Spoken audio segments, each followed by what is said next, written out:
Let's make some sourdough donuts. First, what you're gonna do is you're gonna grab your Fed starter. It's been about 4 hours. You're gonna do 250 grams of your starter, 100 grams of milk, and you're gonna mix. There's a lot of mixing in this recipe, which I'm okay with. So mix it until everything's incorporated. You're gonna see a little bit of your starter still in there. Crack 1 egg, and after that, you're gonna mix again.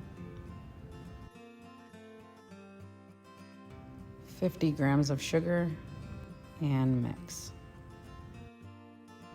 1 teaspoon of salt, and mix again. 50 grams of melted room temperature butter, and then you're gonna mix. Half a tablespoon of vanilla. Then mix, and then 250 grams of flour, bread flour. I think you can use any flour really, but I use bread flour. And then you're gonna keep mixing until you get the consistency that you see when I stop. It's almost like the dough is falling off of your utensil. You can do this by hand if you wanted to. It kind of worked this way, so you're gonna smush it just a little bit, get the texture, and cover it for an hour. After your first hour, you're gonna do stretch and folds. So I wet my hand, and what I'm doing is I'm grabbing the corners and I'm stretching and I'm folding. You're gonna do this for, like 3 to 5 minutes, nothing too crazy. You're just getting it to get stronger. So I like a clean bowl. That's why you see me doing it. I let it rest a little bit longer and I wet it since it was a little dry. So I put some water on my hands again and I stretched and I kind of semi-folded it. So nothing technical. You're gonna cover it and then come back in an hour. This is your second hour. You're gonna do the same thing. Wet your hands, grab the corner, stretch, and fold it into itself. And again, you're gonna do this until it's kind of fighting resistance against you. That's when you know you shouldn't be doing any more stretching or folding. So you're gonna see at the end of my last stretch and fold that the dough is like, I'm not stretching anymore for you, which means that the gluten is very strong. So you're gonna fold it, and you can use 2 hands. You're gonna see me have to use my second hand to press it down. Then after that, cover it and give it another hour. Hour number 3, do the same thing. You can see that she grew just a little bit more. Look at how nice she looks when I stretch her. I have to use the second hand, which means that she's getting really nice and thick and strong. Cover it, give it another hour. Hour number 4, this is gonna be our last stretch and fold.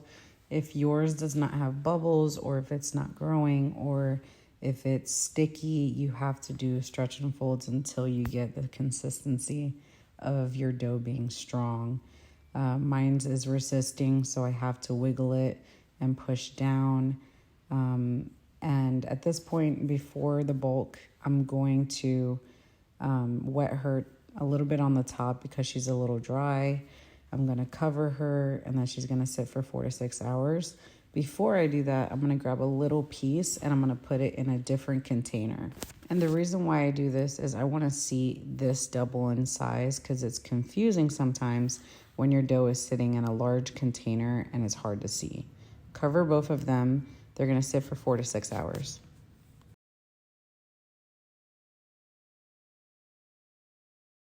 It's been 6 hours, and you can see now why I use the separate container. It has doubled in size. There's bubbles on the bottom, which means the fermentation is perfect.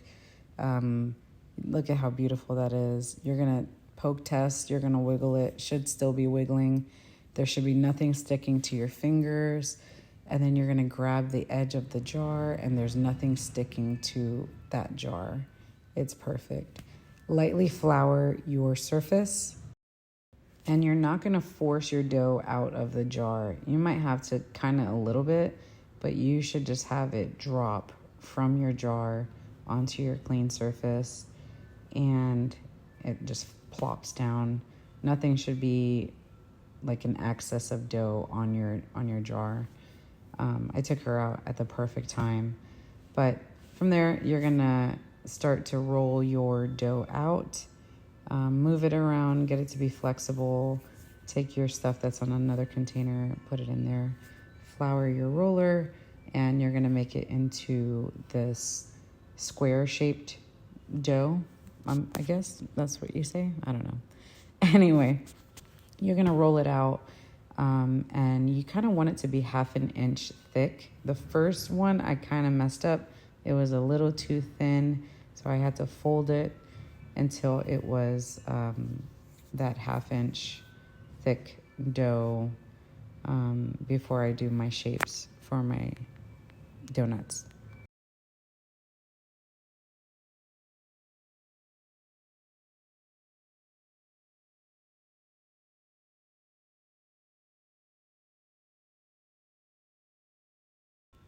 So I don't have a fancy little circle thing, so I use my plastic cup to cut out my donuts.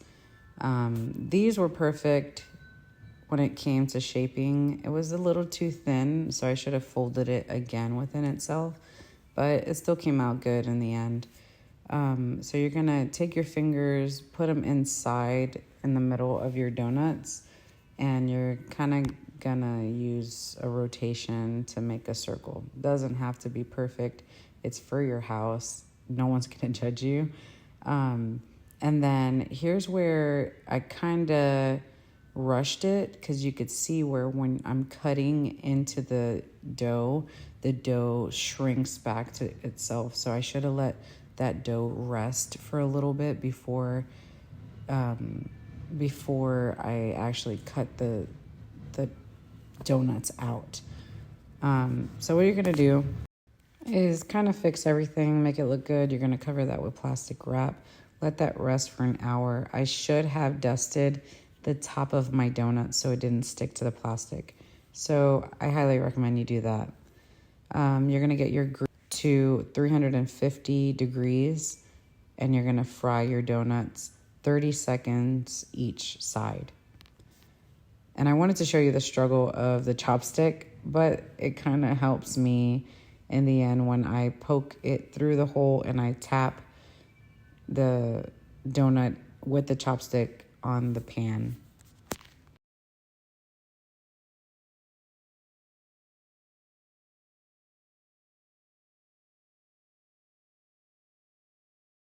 Once everything is fried and cooled off, you're gonna dip your donuts into your topping glaze or whatever you want, sugars.